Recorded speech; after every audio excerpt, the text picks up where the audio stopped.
নমস্কার। আমরা রয়েছি অবতার ও বরিষ্ঠ সান্নিধ্যে দিব্য জীবন কাহিনী প্রসঙ্গে। আমরা এখনো পর্যন্ত 14 জন গৃহী ভক্তের কথা আলোচনা করতে পেরেছি। আজ আমাদের আরও একটি গৃহী ভক্তের কথা আমরা জেনে নেব। এই গৃহী ভক্তটির নাম মথুরনাথ বিশ্বাস, যিনি ছিলেন রানী রাসমণির জামাতা।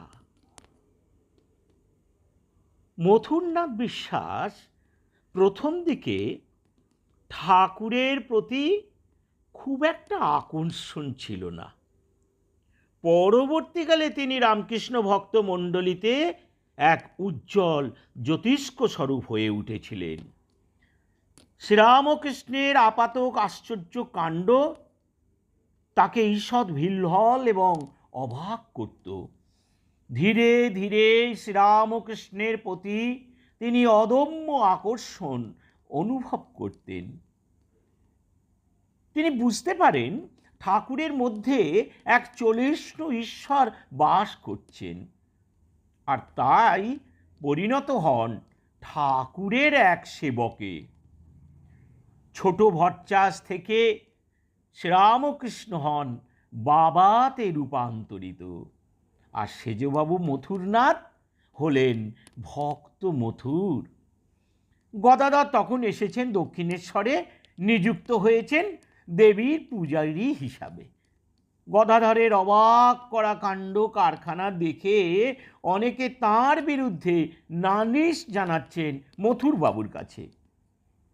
মথুরবাবু বারবার এসে গদাধরকে পরীক্ষা করছেন, আর তারপর বুঝতে পারছেন হ্যাঁ, গদাধরের পূজা অর্চনার মধ্যে তথাকথিত আনুষ্ঠানিক বিষয়গুলি তো নেই, কিন্তু যেটা আছে সেটা হলো ভক্তির প্লাবন।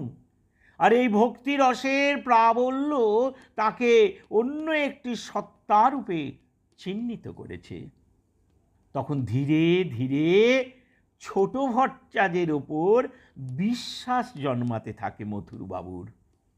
মথুরমোহন মন্দিরের কর্মচারীদের হুকুম দিয়েছিলেন, ঠাকুর যেমন আছেন তেমনই থাকবেন, কেউ যেন তার কোনো কাজে বিন্দুমাত্র বাধা না দেয়। তা সত্ত্বেও তাঁর আপাত অলৌকিক ক্রিয়াকলাপ দেখে অনেকে কিন্তু ক্ষুণ্ণ হয়েছিলেন। তিনি যেভাবে প্রাণের আকুতি মিশিয়ে দেবীকে বরণ করছেন তা দেখে সংস্কারপন্থীদের মন কেঁপে গিয়েছিল। তাঁরা ভেবেছিলেন এতে অনাচার হচ্ছে। এর ফলে মন্দিরের প্রতিষ্ঠা যিনি করেছেন সেই রানী রাসমণির অশেষ ক্ষতি হয়ে যাবে। তাই তাঁরা বারবার মথুরবাবুর কাছে যাচ্ছেন আর নালিশ জানাচ্ছেন ছোট ভট্টাচার্যের বিরুদ্ধে। মথুরবাবু নিজে এসে সব কিছু তদন্ত করে দেখছেন।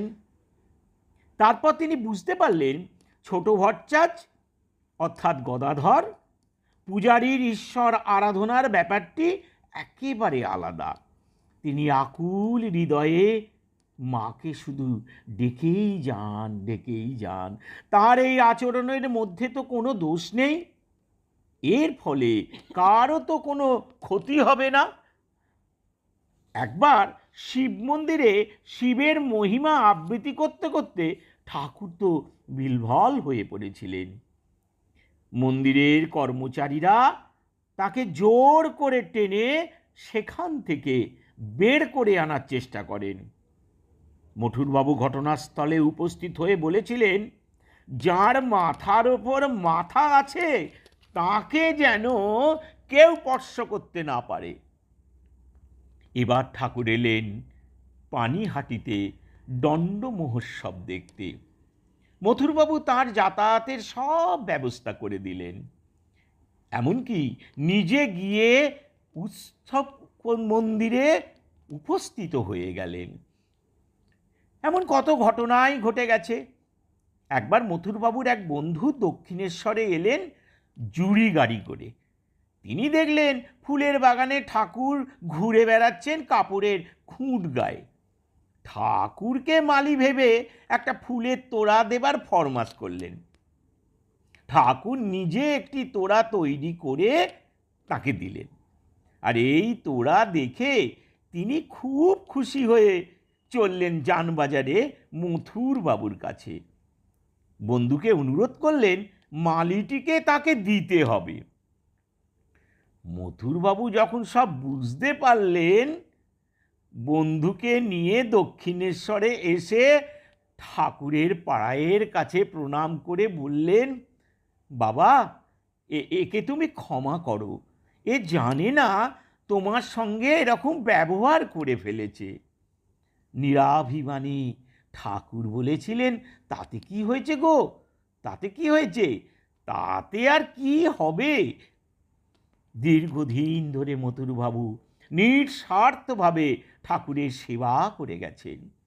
ঠাকুরের সাধন ভজনের জন্য যখন যা কিছু প্রয়োজন তার ব্যবস্থা করেছেন। তীর্থ দর্শনে নিয়ে গেছেন সঙ্গে করে। ঠাকুরের কথায় প্রজাদের খাজনা পর্যন্ত রহিত করে দিয়েছেন।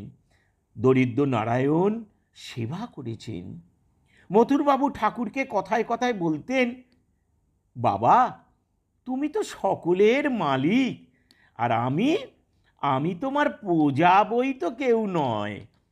একবার জানবাজারের বাড়িতে দুর্গা পূজার সময় ঠাকুর স্ত্রীর বেশে প্রতিমাকে চামর করেছিলেন। মথুরবাবু পর্যন্ত তাকে চিনতে পারেননি। পরে যখন জানতে পেরেছিলেন তখন বলেছিলেন, তাই তো বলি, সামান্য বিষয়ও না ধরা দিলে বাবাকে চেনে কার সাধ্য। এই তো দেখো না, 24 ঘন্টা দেখেও একত্রে থেকেও আজ তোমাকে চিনতে পারলুম না।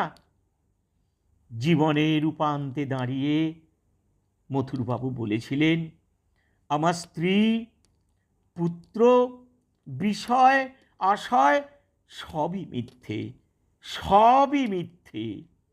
শুধু শ্রীরামকৃষ্ণই সত্যি, শ্রীরামকৃষ্ণই সত্যি, শ্রীরামকৃষ্ণই সত্যি। ভাবতে ভালো লাগে, মথুরবাবুর মতো একজন বিষয়াসক্ত মানুষের মনেও এমন ধারণার জন্ম হয়েছিল আমাদের পরম পুরুষ শ্রী শ্রী ঠাকুর রামকৃষ্ণ সম্বন্ধে। সবাই ভালো থাকবেন। অবতার ও বরিষ্ঠ সান্নিধ্যে দিব্য কাহিনী প্রসঙ্গে আজকে আমরা পর্ব 15তে ছিলাম।